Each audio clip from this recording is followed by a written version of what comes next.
following political debate between Senator John F. Kennedy and Senator Hubert H. Humphrey is being presented by WCHS-TV, the Charleston Gazette, and the participating stations as a public service. Now, here is the moderator for the debate, WCHS-TV News Director, Bill Ames. Good evening. The West Virginia primary election campaign has already been characterized by the unique and the unusual, and that tradition is being followed in spectacular and unusual fashion tonight with a face-to-face debate between Senator Hubert H. Humphrey of Minnesota and Senator John F. Kennedy of Massachusetts. For weeks, the attention of the nation has been focused on the voters of West Virginia and on the efforts of these two men to enlist their support in the presidential preference balloting next Tuesday. In that voting, only registered Democrats can cast their ballots for these presidential candidates, and the outcome of the voting is not binding on the Democratic delegates to the July convention in Los Angeles. Still, it is generally agreed that the results of next week's election in West Virginia will be important to the presidential ambitions of the winner and of the loser. With a desire to crystallize for the voter the issues in the West Virginia presidential race, the Charleston Gazette, WCHS-TV, and participating stations in and out of the state have brought Senators Humphrey and Kennedy together for this encounter. Formal debate will begin the program. A question and answer period will follow the debate. The questions which will be asked have been sent in to the Charleston Gazette by its readers. The questions will be put to the senators by the two men on either side of me, Ned Chilton, assistant to the publisher of the Charleston Gazette, and by Dale Schussler of the news department of WTRF-TV in Wheeling. Gentlemen, in the debate, you will each have an opportunity for an opening 5-minute statement. Then you will have 5 minutes for rebuttal. In the toss of a coin before broadcast time tonight, you won, Senator Kennedy, and then chose to go second in debate. The order to be followed in opening statements and rebuttal, therefore, is the opening, Senator Humphrey, then an opening by Senator Kennedy, rebuttal by Senator Humphrey, and rebuttal by Senator Kennedy. Now, the sound of this buzzer will indicate that your time is at an end, and I ask your cooperation in observing the limitations placed upon you. And so, Senator Humphrey, may we begin with your opening 5-minute statement. Thank you, Mr. Ames and fellow Americans. Now, every political campaign should make a truly constructive contribution to American democracy. We should learn and become informed. And I have learned that here in West Virginia, that you want a government which never rests in this all-important and vital effort to build a secure and an enduring peace. I have learned that you want a government that cares and acts for the people and understands the needs of the people. And you want a government that isn't blinded by budget-balancing slogans, but rather is deeply dedicated to a balanced nation in which the pockets of depression and unemployment and poverty are erased. Now, the problems of this wonderful and beautiful West Virginia are much the same as those of other states and indeed of the world itself. And mind you, these problems are growing and spreading like a cancer throughout our very land. There's one thing to me that's crystal clear. America needs a democratic victory. And I pledge my wholehearted and active support to any forward-looking Democrat who may win the nomination. And I mean that to my friend John Kennedy as well. Richard Nixon must not be the next president of the United States. We've had too many years of caretaker government that ignores problems and avoids opportunities. Too many years of shameful neglect of America's needs at home and waste and loss of America's prestige abroad. We have, in fact, friends, been the victims of a no-go, go slow, not now veto administration. Popularity has been substituted for leadership and mediocrity for principle. Slogans have been offered in place of programs and public relations instead of genuine public service. America, yes, West Virginia, deserves a much better deal. Now we have one basic problem. A conservative Republican government in Washington that is content with standing still in a changing America and a very rapidly changing world and talk Talk has been substituted for deeds. Little or nothing has been done about distressed industries such as coal, or depressed areas, or the problems of technological unemployment and automation, or indeed, little or nothing about the growing demands and needs of education, or the care of our elderly. The Republican administration has put on the brakes on the American economy when we should be moving ahead with giant strides.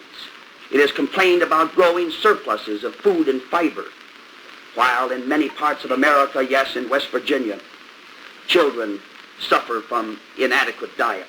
It shouts of inflation as it adds to the cost of living by hiking up the interest rates and tightening up the credit. And we pay a terrible price for this indifference. Now, these problems in West Virginia and the other states of our Union are in fact, however, not the worst that America faces. Time has caught up with America. For the past 7 years, the Soviet Union has been eating up the lead that America inherited, indeed, from past administrations. And it's going to be a pitiful inheritance that our next president will receive from this administration when he sits across the table from the Soviet dictator, Mr. Khrushchev. Now, the next 10 years may well decide whether the United States is to be a first-class power or become a second-class nation. More than a year ago, I sat across the table from Mr. Khrushchev for better than 8 hours. I saw him as he is, tough and able, a communist, a Bolshevik, determined to surpass the United States. And he is determined that communism will rule the world, and I'm determined that it will not. Now, the next president must arouse this nation to heroic deeds. He must courageously search for a lasting peace with justice and freedom, and he must understand the complexities of disarmament negotiations, the workings of diplomacy, the United Nations. He must develop a force for peace, using our food and our fiber surplus to feed the hungry, our medical knowledge to heal the sick, and our education to teach the illiterate. I've tried to prepare myself for this. Now, the West Virginia primary is more than a popularity contest. There are differences between the candidates, but the basic difference has been very accurately assessed by the journalists of one of temperament and one of attitude and one of approach. Now, how you should vote, I think, depends on your sober assessment of the needs of West Virginia. Satisfied with things as they are, then you'll vote for Mr. Nixon. If you think that only a little change, a moderate change is needed, for my friend. If you believe that a vigorous, hard-hitting, constructive action is required, you know my record, and I hope you'll find me your man. Thank you. And now, Senator Kennedy, it's your turn for 5 minutes of an opening statement. Ladies and gentlemen, I run for the presidency after 18 years in the service of the United States, 4 years in the Navy, and 14 years in the Congress, because I believe the presidency is the key office. It is the center of action. And because I believe strongly in my country and in its destiny, and because I believe the power and influence of the next president and his vitality and force are going to be the great factor in meeting the responsibilities that we're going to face. So I run for the presidency. And because the presidency is the people's office, as no other office is, it is my judgment that any candidate for the presidency should be willing to submit their name, their fortunes, their record, and their views to people in primaries all over the United States. West Virginia has such a primary, and that is the reason that I am here. I did not have to come. I came of my own free will. There are no delegates involved. A setback here, a defeat, would be a major one. But nevertheless, I came, and I must say I am extremely glad I came. I think this is the best experience and the best education that an American political leader can have, whether he serves in the presidency or serves in the Senate. Many of you who may be watching television in other parts of the country have been seeing a good deal of West Virginia through your TV. And I wonder whether you realize what a varied state it is, and how unusual is its past, and how bright is its promise. If there is one quality which I think this state can be justly proud of, it is the quality of courage. More men from West Virginia lost their lives in the Korean War than from any state in the Union of its size. More West Virginians served in World War II than for any state of its size. I was in Hinton this morning, which is the home of the navigator who flew with my brother before he was killed. This is a state which has sent men to die in every section of the world. And also here in the state of West Virginia, you have to have courage to work in the basic industry of this state, coal mining. 8 West Virginians die in the coal mines of this state every month. These people are tough and hard. They've lived in the mountains. They're probably more descendants of American Revolutionary soldiers here in West Virginia than in any state of the country. George Washington said many years ago, "Let me plant a banner in those mountains, and I will set men free." This is a state that deserves an opportunity. It deserves recognition from our federal government. Last night I was in McDowell County. That county produces more coal than any county in the world. There are more people on relief in that county than in any county in the country. Now, why should there be 250,000 people living on a subsistence and below subsistence distribution from the federal government who only want to work, 100,000 able-bodied men who want a job and can't find it, who have spent their lives in the coal mines, who have spent their lives underground working in 35 or 40 inches, and who want to get a job again, who want to work. That is the problem of West Virginia. This state can really do a good deal. I don't think I've seen a more vigorous industrial complex than I've seen along the Ohio Valley and the Kanawha River, or better farms. The people of this state only need a chance, and I think that they're going to get it. I think this election is probably as important to West Virginia as any state in the country. And I hope the people of this country regard carefully what's happened here, because the problem that West Virginia is facing is the problem that all America is going to face. That is the problem of what happens to men when machines take their place. We produce more coal than we did 20 years ago in West Virginia, but there are thousands of men who mined in 1940 who can't find a job. What is happening in the coal industry in the last 10 years in West Virginia is going to spread all over the country. When a machine takes the job of 10 men, where do those 10 men go? What happens to their families? They live on unemployment compensation, and that runs out. They live on a subsistence diet distributed by the federal government, which is beyond the living standard for any American. And then they wait for a chance and a job. I must say I am delighted I came here to West Virginia. I think everyone who seeks the office of the presidency should be willing to come. The lesson is hard, but it's important for all Americans. Thank you very much, Senator Kennedy. You have been shy 10 seconds of your 5 minutes. We move on now to the rebuttal portion of the formal debate. Senator Humphrey, in accordance with the order established by the flipping of the coin, it is your turn now to rebut. You will have 5 minutes for this as well. And you may begin, sir. Thank you, Mr. Ames. It would be, of course, very undesirable and foolish to attempt to rebut a fine and splendid and pleasant statement as to the wonderful assets and the great qualities of the state of West Virginia and its people. This state that has this marvelous history of freedom and its great contribution to our American system. But I do think there are points that well ought to be emphasized once having made the generalized statements. While it is true that automation and technological improvements have taken jobs, it is equally true that a government that is worthy of the respect of the American people will move into action with private industry and with labor and with the local communities to find new jobs, to retrain workers, to provide for new industries, and to diversify the economy. It is equally true that a government has a responsibility, not the total responsibility, but a responsibility to the total economy of the nation. And when you break that down, you make it into the respective jurisdictions, such as our states. Now, West Virginia's problems, as I indicated in my opening statement, are characteristic of this country. In fact, I might say that I wish that the television camera that has become so much a part of the American scene would not only focus upon certain areas of West Virginia where there is unemployment and distress, but that it would find its way into parts of New York City and Philadelphia and Baltimore and Boston and, yes, Minneapolis and Chicago, to look into those slums where people live in metropolitan areas in conditions that are incredible. And yet we have a government that says we have prosperity. I must say, without arguing with my associate from Massachusetts, that we have been taught in recent days by our current government not to care.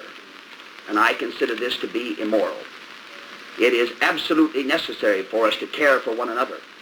The strength of the American economy is best judged by the weakness of any section or any person or any part. And wherever there is an area of unemployment or distress or suffering, wherever there is a slum, wherever there are conditions that degrade humankind, it weakens America. And it surely weakens our moral posture in the world. And it takes a terrible toll in terms of the economics of our country. You see, I was trying to emphasize in my opening statement that America needs to be strong. We're facing the toughest competition of our lives, tougher than anyone ever dreamed. And the Soviet Union and Mr. Khrushchev, as he symbolizes it, is determined to surpass us. And he's fighting us, competing with us on every area, not merely military. He's competing with us in economics and education, science and technology and culture. And we have to be prepared to meet that competition and to surpass it, to expand the areas of freedom. Now, you can't do that if you ignore problems at home. For example, if we're going to have a foreign policy which is willing to loan economic assistance to every nation in the world under the International Development Loan Fund, which I have supported, it seems to me we must have a domestic policy which will make possible loans to local communities, to local industries, to Americans, for the improvement of economic conditions in our own country. In other words, our ability to maintain our strength abroad will be dependent in no small part upon our capacity to have full production and employment at home with social justice. Now, I have some programs that I've mentioned. I don't think the generalities are anywhere accurate or adequate. I think I know what it means to be in trouble, to be poor, to be without a job. I learned something about that in the Depression of South Dakota. I've seen it in the iron mines of Minnesota. I didn't have to go to the coal mines of West Virginia for first-hand knowledge. I've seen it. I've tasted it. I don't like it. And therefore, I propose that we have area redevelopment, that we find new uses for coal and find new outlets for this great source of power, that we build generating plants at the mouth of the mine, for example, that we distribute electricity throughout this whole eastern seaboard, which is a great power center of America, the great industrial center, that we develop the great recreational facilities of West Virginia, that we make it the people's playground, that we give our young people a chance to work in the forests and out in the public lands, in the parks, in a youth conservation corps program, that we spend time and money upon conservation. All of this is an asset. All of this is an investment in the future. Those are my views for the future of this state. And now, Senator Kennedy, it is your turn to rebut the statements made by Senator Humphrey. Our thanks to you, Senator Humphrey. Senator Kennedy, your time begins right now. During my speech, I think that in considering the problems of West Virginia, I think the people of West Virginia are concerned about what can be done. And I think the people of the United States are concerned. This is a problem which goes beyond West Virginia.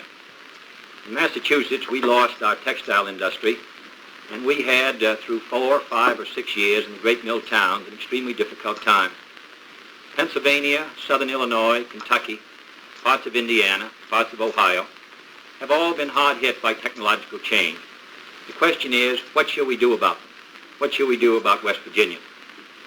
I said that there were 250,000 people getting surplus food from the government. I received a letter the other day, April 23rd, from A.F. Johnston, Box 17, Montcalm, West Virginia. Here's what he gets every month from the government. I'm a man with TB, and I happen to get surplus food. I have 7 children.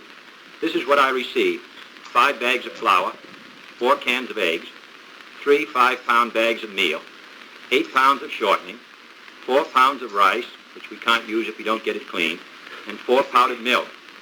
We do not get any butter, cheese, or beans, as Mr. Benson stated.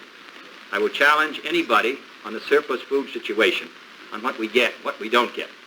These are the powdered eggs. For a family of 4, you get 3 of these per month. It says for distribution to needy persons. There's 250,000 people in West Virginia getting this kind of assistance every month. It's an inadequate diet. There are a good many children who get their only good meal when they go to school and who bring some of it home to share with their brothers and sisters. This is a national problem, not a problem just for West Virginia. And it certainly is a problem which needs the devoted effort of the federal government, the President, the administration, and the Congress. There are, I think, some things we ought to do immediately. First place, we ought to send a better diet to those who are dependent upon the government. This is not a satisfactory diet for Americans. We should certainly add decent food. We send many of them overseas. We sell them for local currency overseas. We should send them here. Secondly, we should add to the unemployment compensation benefit. After 24 weeks, a man goes out. He waits on relief. He waits for surplus food. I think we should give him the 39 weeks that the administration has recommended, make it a part of federal minimum standards, because no state has adopted the 39 weeks. Thirdly, I think we ought to do, as Senator Humphrey said, pass the area redevelopment bill, which makes it possible for small businesses to come in, which makes it possible for communities to clean the water, to attract industry, which makes it possible to retrain workers in a new word, vocational retraining. All these things can be done if the force of the federal government is put behind them. Then I think we can do a good deal more about West Virginia and other states in sending defense contracts to them. You know that West Virginia, which had the most serious unemployment in the United States last year, was the lowest in the number of defense contracts it received. West Virginia received $20 million in defense contracts from the Pentagon, which was spending over $40 billion. My own state of Massachusetts received $1.4 billion. Virginia, which borders right next to you, received $1.028 billion. I think that the Defense Department should set aside of every contract a percentage which would go into those areas where there was a high level of unemployment. Then I think we ought to begin to consider long-range recovery, of how we can attract new industries into this area, how we can provide new uses for coal. The administration vetoed the coal research bill. I think the administration should approve it. I think that the federal government must recognize that as machines come in and men are thrown out of work, it presents a problem not just to the community, but also to the country. I think in every industry in the United States in the next 10 years, there should be councils between labor and management with government representatives, so that as machinery comes in which throws people out of work, we can find new jobs for them, new training, that the machines come in a way that will help people rather than just provide unemployment. This is the lesson of West Virginia. This is why West Virginia should be a matter of greatest concern to us all, because what has happened to these people can happen in every state of the country. West Virginia needs help, and I think it ought to be on the desk of the next President of the United States.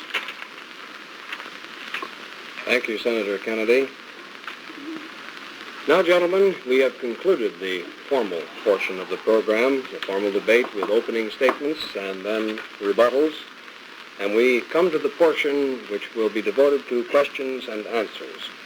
I'll remind you again that the questions have all been sent to the Charleston Gazette by its readers, and that they've been screened by the editorial board of the Gazette to avoid repetition and to make a representative selection of the hundreds that were received.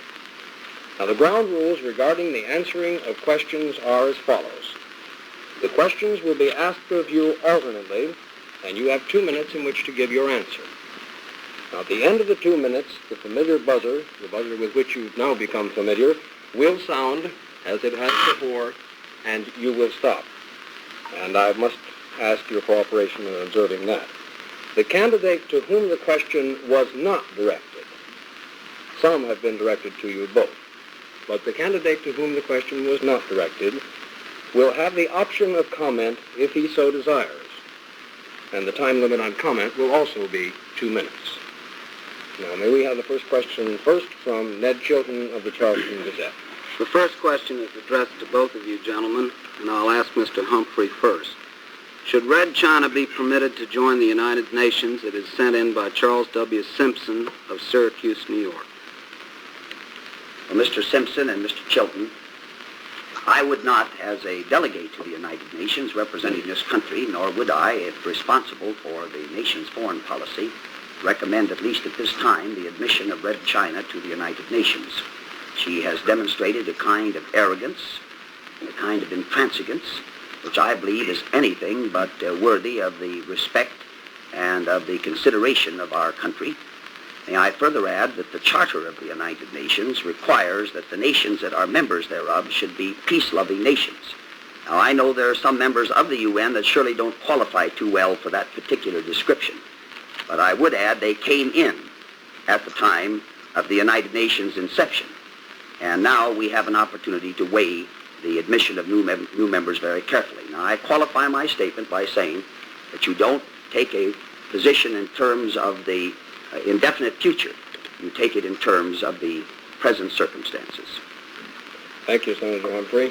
Senator Kennedy, do you, this question was directed, was it To not? both, yes, to both. Yes, I would agree with Senator Humphrey, unless the Chinese communists demonstrated a change in their foreign policy. And we've seen a very belligerent phase of their foreign policy in their relations with India during the past year. Unless they're willing to demonstrate that they desire to live with peace with the neighbors to the south of them, work out a solution to the problems facing us, including the problems of disarmament, then I would not recognize them. But if they indicated that they would, then I would begin negotiations to see if it's possible to establish more intimate relations. After all, we desire peace and harmony. They are 1/4 of the world. But I do think that they have to meet certain standards before recognition should be coming. Thank you, sir. The next question comes to us with Dale Schisler of WTRF-TV as the questioner. It's addressed to you, Senator Kennedy. It comes from a reader in White Sulphur Springs, Charlotte Cabot. She asks, in your opinion, are the Soviets acting in good faith when they press the case for disarmament? Well, not for disarmament. When they say that they want complete disarmament, then quite obviously that's impossible unless they would agree to the kind of inspection which they have been unwilling to agree to. In addition, I don't think that they have shown particular vigor and good faith because they failed to agree to the efforts we've made to provide for the disarmament of outer space, which would be possible, as no country today dominates outer space. So I am hopeful, however, that it will be possible to reach some agreement with the Soviet Union on nuclear testing. I think this is an area where it may be to our mutual advantage, where it may be to the self-interest of the Soviet Union and the United States to agree to the cessation of tests, to agree to a realistic and workable inspection system. And if that should be, then I'm hopeful we can proceed on that basis. But on the general thesis which Mr. Khrushchev advanced many months ago of immediate disarmament, I don't think they're working in good faith.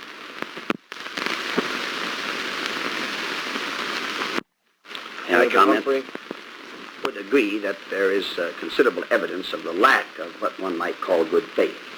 But I do have some hopes about the summit conference, particularly if the summit conference, the first summit conference, is limited to the phase of disarmament discussions.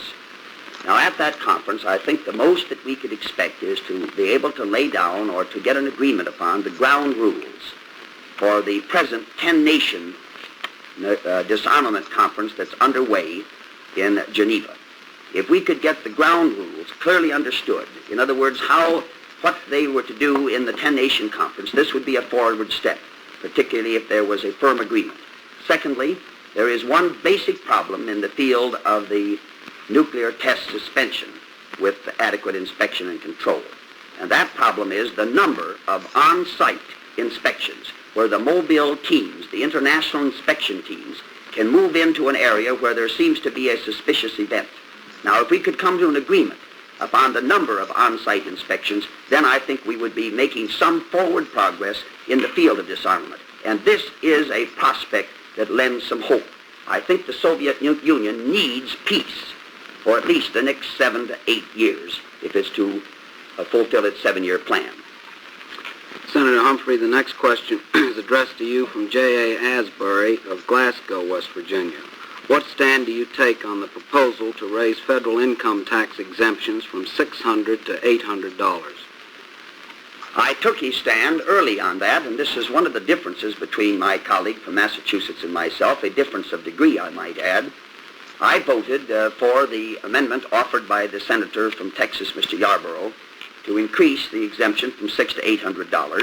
I also voted for the George Amendment of the late Senator Walter George to increase the exemption from $600 to $700 as it was a similar measure but of less degree. Now, I felt this was important at the time that it was up because there was considerable recession in the country, growing unemployment, and genuine economic distress. I feel that the use of the tax laws to be able to stimulate purchasing power and to broaden the base of the consumers or the consumption ability of the people is very important.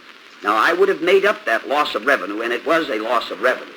I would have made it up by having withholding taxes upon dividends and interest, upon closing tax loopholes, such as reducing the amount of depletion allowance on gas and oil. I voted to decrease it from 27.5% to 15%, and those two items alone, the reduction and the depletion allowance, which I submit is fair, the present law is special privilege. Closing the tax loophole on interest and dividends would more than have compensated for the loss of revenue, and the individual head of family would have had more money with which to make his purchases, to educate his family, to take care of the medical needs of his family, and to be a better customer. I think it was a sensible vote. Thank you, sir. Next question, Dale. Oh, excuse me, Senator Kennedy, do you have any... Well, as I understood the question was, am I in favor of it today? Is that the question? What stand do you take on the proposal to raise federal income tax exemptions from $600 to $800? Well, I'm not... I think it would be a mistake and misleading for me to suggest that I'm going to favor a good many of the programs that I've talked about earlier. Also, a stronger national defense, federal aid to education, assistance to this state and other states, and at the same time say that I'm going to reduce income taxes this year. I don't think that's possible. I think that in the final analysis, the President of the United States has to make a determination of what is in the long-range interests of this country. And I don't think, therefore, that at the present time, until the economy is moved up, I think it's going to be possible to reduce income taxes. Now, secondly, I am heartily in favor of closing the loopholes. I hope that can be done. We've been defeated on many occasions since I've been in the Senate. In the 8 years I've been in the Senate, the vote has come up on many times, and it's been defeated on every occasion. I hope we can do something about the oil depletion allowance. I think 27% is too much. So I do agree that we ought to try to close the loopholes. There are many things that can be done, but until we do it, until we're able to bring in enough revenue to make up for the loss, I cannot advocate at this time that reduction in taxes. The next question is addressed to both of you gentlemen. The name has been withheld. The reader lives in Bluefield, West Virginia. Senator Humphrey, former President Harry Truman has said that if he were a merchant faced with a lunch counter sit-down demonstration by Negroes, he would chase them out of his store. What would you do, is the question asked? Well, I surely wouldn't. As a matter of fact, I feel that the young men and women who have engaged in these respective demonstrations have been orderly. They've been standing up for their rights as they see them as American citizens, and they've been applying what I would call a higher moral law. Now, there may be instances in localities where the local ordinances give protection to existing inequities and injustices. If that's the case, those ordinances should be changed.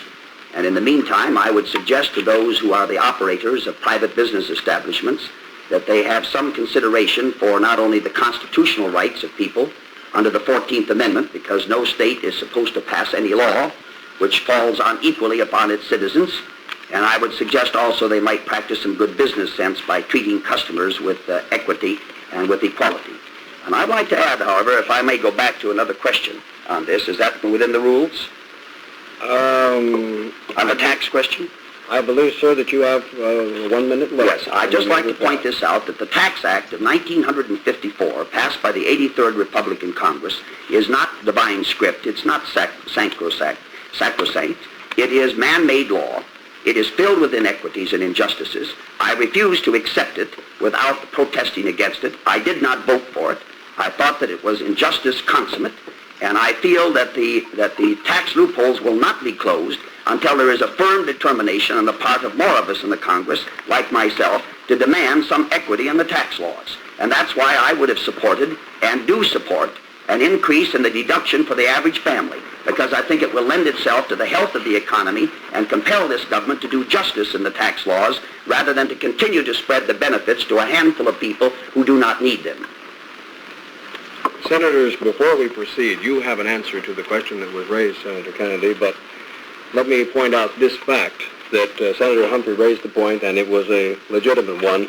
If you finish your answer to a specific question, and you have some comments you would like to throw in on some subject raised before, you will have the option to use up the 2-minute time in that kind of reply, should you so desire. This would be true of both. The question that was asked of you, sir, Senator Kennedy, was if you were faced with a lunch counter sit-in demonstration by Negroes, would you chase such demonstrators from your store? No, I wouldn't. Providing the demonstrations are peaceful and respect the rights of others, it is in the great American tradition of peaceful protest, which goes back to the beginning of this country. I certainly wouldn't chase them out. Senator Kennedy, the next question is asked of you, sent in from Bill Buchanan of Beckley. In view of the recent troubles in Cuba, do you feel we should continue to purchase Cuban sugar at prices above the world trade prices? Well, I think the best thing to do about Cuba at the present time is to put the quota and its maintenance in the hands of the president. The administration has recommended that, and as a member of the Senate Foreign Relations Committee, which both Senator Humphrey and I are, I would suggest that that is the most appropriate course. Then we can carry it on a month-by-month basis. And we can make a determination as events change. They're constantly changing, and we don't know what's going to be the situation 6 months from now. For the present, therefore, I would continue it as it is. To merely cut it on the basis that you suggest would be an annoying act, would have no serious effect on Mr. Castro. In fact, it would make him be able to say to the world that we were carrying on economic discrimination against him. There was no doubt he would take reprisals against Americans who were there. Therefore, for the present, I must say in the case of Cuba, I agree with the administration policy. This is one of the few times, may I say, where I have agreed that the administration's reluctance to act has had a positive and affirmative position or policy. I thoroughly agree with the comments of my colleague from Massachusetts that this kind of patience which we've exercised is creditable, desirable. And I, too, have the feeling that the president, whoever the president may be, must have within his power the opportunity to take timely action as the national security requires. I believe that that flexibility would be a highly desirable development, and I surely support it. Senator Humphrey, would you agree with this statement from a reader in Lake, West Virginia, T.V. Saunders by name? How do you feel in regard to foreign aid? Doesn't it make more enemies than it does friends? Well, it can, but I don't think it does. In the main, the foreign aid program has been a constructive force in American life and American foreign policy. There has been a tendency, however, of late to emphasize primarily the monetary aspects of foreign aid rather than the manner in which it is utilized and the manner in which it is effectuated. Take, for example, some time ago, I wrote to the State Department about our foreign aid program in Korea. I had information which led me to believe that it was being poorly administered. In fact, there were some elements of corruption. The administration didn't seem to feel that that was the case. I made a speech in the Senate. In fact, I made 5 speeches over 2 years in the Senate on Korea, pointing out what was happening over there, which finally developed, as you know, into riots with the government having to be changed. And we now discover that the foreign aid program has been poorly managed and has cost the American taxpayer a substantial amount through mismanagement and corruption. But in the main, I must say that foreign aid is required. I don't think that we ought to that we ought to do away with it. What we need are administrators of foreign aid, continuity of administration, who follow through to see that this foreign aid does some direct good for the people for which it is intended. Senator Kennedy? I think that it would be the advantage of both the United States and the countries involved if more and more foreign aid could be put in the form of loans, if we could strengthen the Development Loan Fund, make it possible for them to pay back, not put so much emphasis on the disposition of surplus military equipment, which they're not able to sustain. We gave Laos, I think, something like $300 million of it, and yet they weren't able to defend themselves against a 5,000 guerrilla invasion. So I would say I would strengthen the Development Loan Fund, put it on the basis of loans. Then when people ask for it, they will have projects which are worthwhile, and it will be done on a more business-like basis. It does serve a useful function because so much of the world is going through a period of transition. Latin America and Africa and Asia, we want them to maintain their freedom. You've seen what's happened to the balance of power in the world when China went communist. We want to make sure that these other countries have a chance to develop under a free system. Our security is protected when they do so. Therefore, I think the best way, in a measured, careful way, strengthen the loan provisions, put the major emphasis into those, and also help get the countries of Western Europe, whom we assisted 10 years ago, to play their proportionate role in assisting these countries. This question is asked of both. I'll query Mr. Humphrey first, Senator Humphrey first. Vice President Nixon, by inference, has said this country has nothing to fear until such time as an individual with no religion, an atheist or an agnostic, is a candidate for president. Would you care to comment on this? Well, I believe it is quite well understood, or at least it should be, that the Constitution of the United States makes no religious requirement for any candidate for office. My comment is that a good deal of this discussion on a subject that is as sensitive and as volatile and as personal and intimate as one's religious convictions could be well relieved if there was a little less talk about it and a little more understanding about the personal matter of one's religious faith and convictions. I have said, and I shall repeat it, that the most important thing for a voter to understand about religion and politics is the moral laws, the ethical standards, or the moral standards of the individual candidates and the party that he may represent. In other words, we ought to have some religion, some faith in our heart, and by that I mean some love of fellow man, a recognition of our humility before divine providence, and the need of prayerful guidance and advice. Senator Kennedy? Well, of course, as Senator Humphrey says, the Constitution is quite explicit. It says there shall be no religious test for office in Article 6, and then, of course, the First Amendment says Congress shall make no laws. So therefore, of course, this country was founded on the basis of religious freedom. And that means that we all believe as we want to believe. And I don't think that the Vice President, and I'm sure he doesn't intend to, or anyone else, how could we decide whether somebody is irreligious or not religious? It's far better that we let them carry on their own life, believe as they choose to do so, providing they have given adequate demonstration. They believe in the constitutional system, that they believe in the First Amendment, that they believe in the rights of others to worship as they want, that their decisions are made based on their own experience and their own best judgment.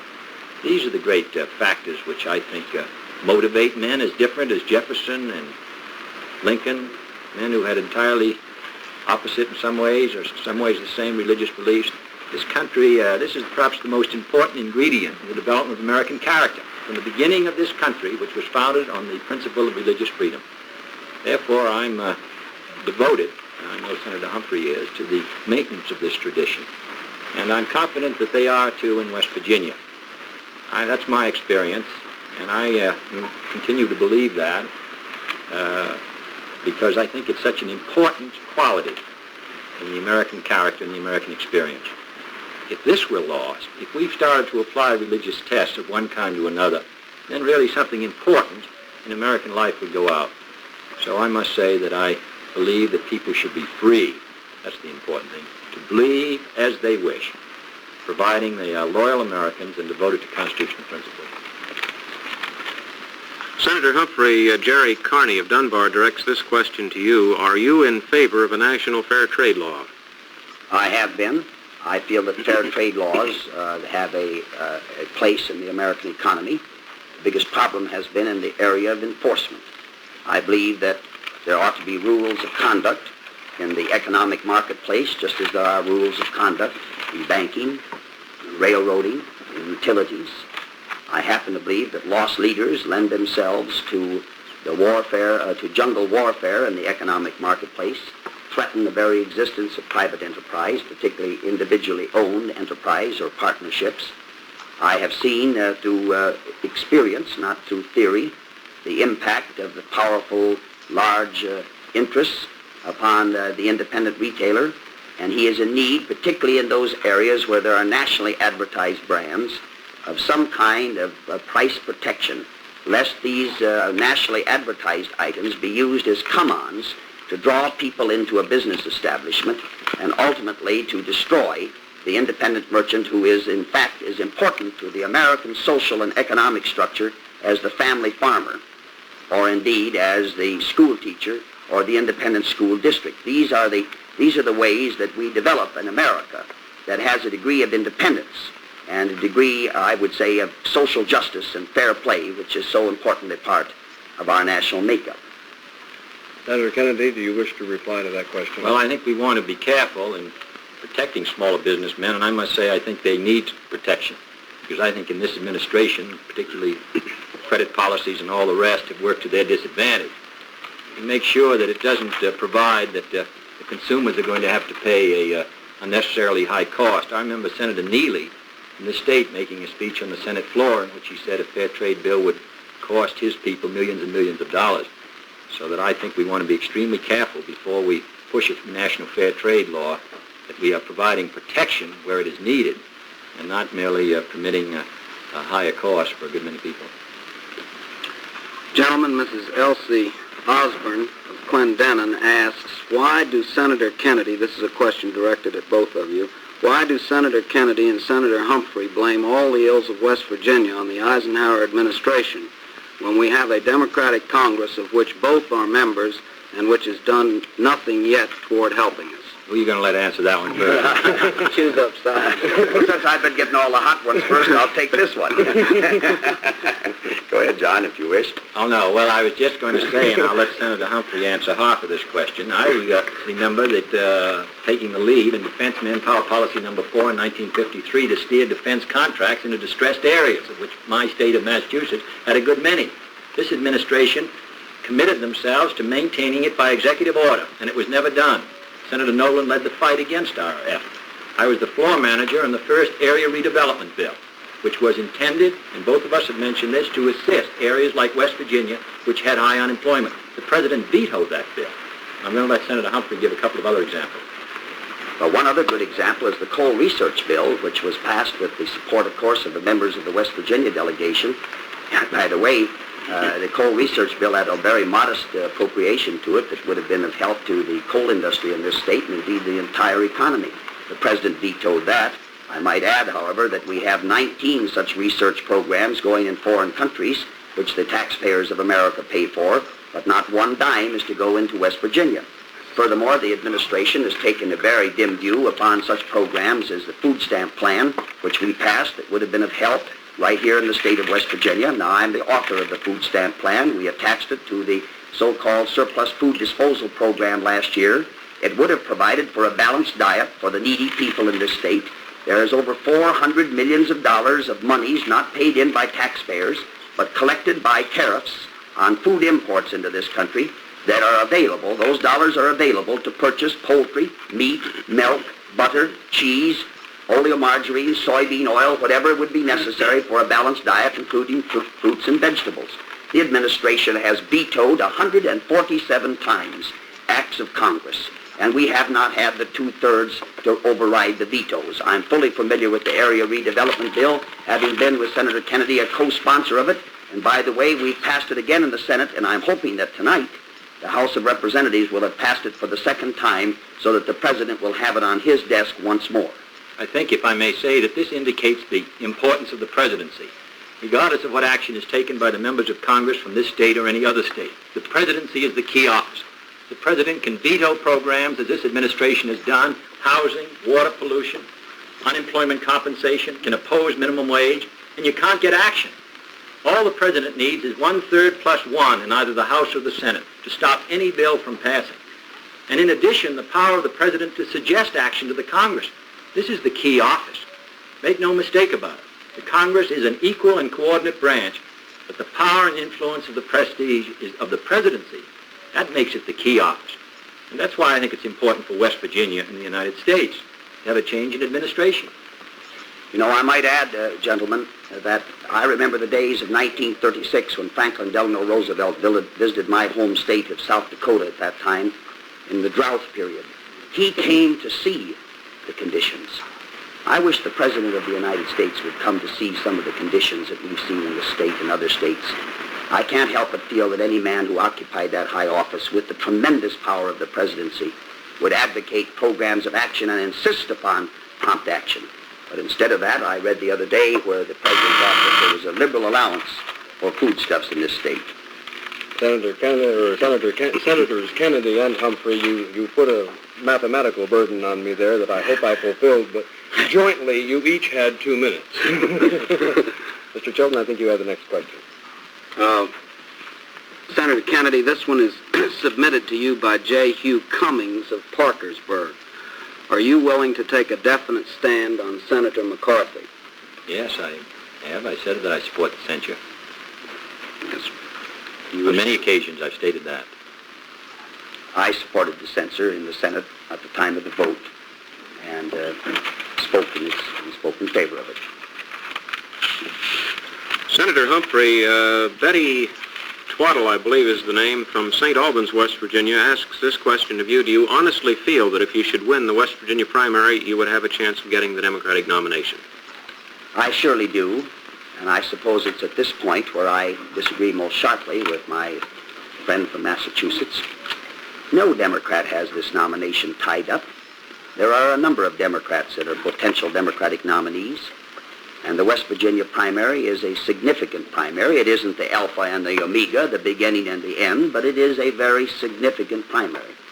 If I should win this primary, I will surely have additional impetus in my efforts to obtain the nomination. I believe that at the best, any candidate going to the Democratic Convention will not have over 500 votes. And 500 votes is about 165 less than he needs. And if you have 200 votes, you're just as much alive politically as the man with 500 votes. And when it gets right down to it out at Los Angeles at the Democratic Convention, the Democratic Party is going to want a candidate who will take this battle to the Republicans, who will speak up unequivocally, who will stand on the platform, who will be able to wage a battle against Mr. Nixon, the Republican nominee, and who will not back off. I waged that battle in my opening statement tonight, because I believe that the Republican administration has been costly to this country, and it has been an unhappy administration for the future of America, and I want no more of it. Senator Kennedy, do you care to comment? Well, I think that Senator Humphrey has stated, and he stated it the other day in the District of Columbia, that he hoped to have at the convention 200 votes. And I agree with you that there probably won't be any candidate who goes in at the beginning with 500. I think this primary may well be key, however, in the state of West Virginia. I ran in the New Hampshire primary. I've run in the Wisconsin primary, where I was successful against Senator Humphrey and Mr. Nixon. I ran in the Indiana primary yesterday. In the Pennsylvania primary, we received 175 or 80,000 write-in votes, which was a good many more, I think, which was 75% of all the write-ins. And I'm running in Maryland, and we run again in Oregon. This is a key primary. I think that what happens here could very well determine what will happen at Los Angeles. No one knows who's going to win, but I would say it may well be decided in West Virginia. Senator Kennedy. I will say, if I may further, that there are other candidates. They're supporters who are supporting Senator Humphrey in the state. They're not supporting me. Now, they must make a judgment that if Senator Humphrey wins, it eliminates me, but Senator Humphrey does not serve as a major threat to them. Otherwise, I don't see why every candidate who is opposing me for the nomination, that their supporters in the state are supporting Senator Humphrey. Understood. Next question. Next question. Mr. Kennedy. Senator Kennedy, sir. This question has been sent in, name withheld, from Charleston. The Roman Catholic Church's position on truth versus error assumes a right to discriminate against Protestants in some countries where Catholics are in the majority. Do you agree with the Church's reported attitude that where Protestants are a minority, they shouldn't be permitted equal status? Well, I wholly disagree. I couldn't disagree more. I think that using the power of the state against any group, using the state to force a group to be of one faith or another or of a faith, I think is wholly repugnant to our experience. I wholly disagree with that. Now, there are some states where there is no separation between church and state. The Queen of England is the head of the Church of England as well as the state. There are other states in Europe where the relationship is intimate. In Spain, the relationship between church and state has been intimate. I disagree with that. This country was founded on the principle of the separation of church and state. This is the view that I hold against any other view. And it's the view that I subscribe to in the Constitution. Now, other countries have less fortunate experiences. I wish they all provided for the separation of church and state. But we do in this United States, and we're going to continue to do it, because I don't know anyone who holds any position of responsibility that isn't devoted to that and wishes that that system could spread throughout the world. Senator Humphrey? It was stated very well. This obviously is my position. I have always believed in and will continue to believe in the separation of church and state, because it is fundamental, to my mind, to the basic political democracy that this country enjoys and that it wants to enjoy in the years ahead. Now, in the brief time that I have left, I should like to comment on a matter which was raised by my friend from Massachusetts about the support that we have here in the state of West Virginia. Now, Senator Jack, I haven't had any endorsement from Lyndon or from Stu. As a matter of fact, their neutrality has been so conspicuous that it's almost been icy. I must say, however, that I've seen in other areas of the country where there was considerable support for you. I know that in Wisconsin, for example, that a number of Republicans were very strong for you. It's quite well recognized that they were. I also know that there were those for example, a congressman came out very strongly for you, sort of ganged up on me. Congressman Zablocki, nice fellow, don't misunderstand me, but he could have been neutral. And I must say that I haven't... Isn't he a Democrat? Good Democrat, yes, but isn't Johnson a Democrat? He's a majority leader, and even if I would think I don't think Congressman Zablocki is candidate for the president, however. Never can tell. It's wide open. Gentlemen, Senator Humphrey has the floor for 30 more seconds. I'm sorry. I'm through. Next question. Well, let's talk about, I don't know where the primary in Wisconsin, you could vote in either primary. I don't know how the votes divide, but there were Congressmen, Democrats supporting Senator Humphrey and some supporting me. The only point I make is that there have been the statement, including a statement by, I think, Senator Humphrey's campaign manager, that Senator Humphrey was his third choice. Senator Kennedy, we have 2 minutes left to the end of the program. I will give you each 1 minute apiece to debate on this subject. You have the floor, sir, for 1 minute. To debate on the subject on the subject that you have just opened, that you are replying on now. You have 1 minute. Oh, well, I merely say that Senator Humphrey runs and he's a very able, vigorous senator. All I stated was that those who are supporting other candidates have uniformly supported the candidacy of Senator Humphrey in West Virginia. Now, that is their privilege. But that is because, in my opinion, the other candidates believe, and their supporters, that if we can be stopped here in West Virginia, it'll be difficult to be nominated. That's why I say this is the key primary.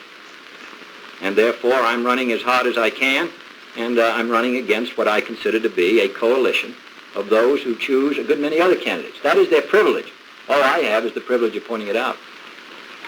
Senator Humphrey, 1 minute, sir. Well, Senator, let me just say this, that I welcome the support of the good people of West Virginia, and I haven't given them any blood test. I happen to believe that if they wish to support Senator Humphrey, that they have every right to do so. I can recall here not long ago that a poll showed you ahead 70 to 30%, and there was no complaint at all about who the support was for.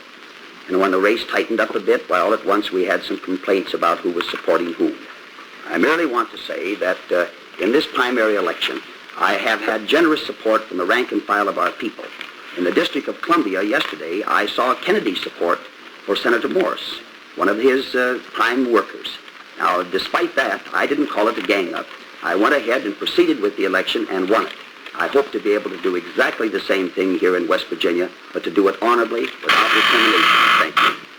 Thank you, gentlemen, both for appearing on this open, face-to-face debate this evening from West Virginia. The preceding political debate between Senator John F. Kennedy and Senator Hubert H. Humphrey was presented by WCHS-TV, the Charleston Gazette, and the participating stations as a public service. This has been a WCHS-TV studio presentation, directed by Doug Martin. Technical Director, William E. Dixon.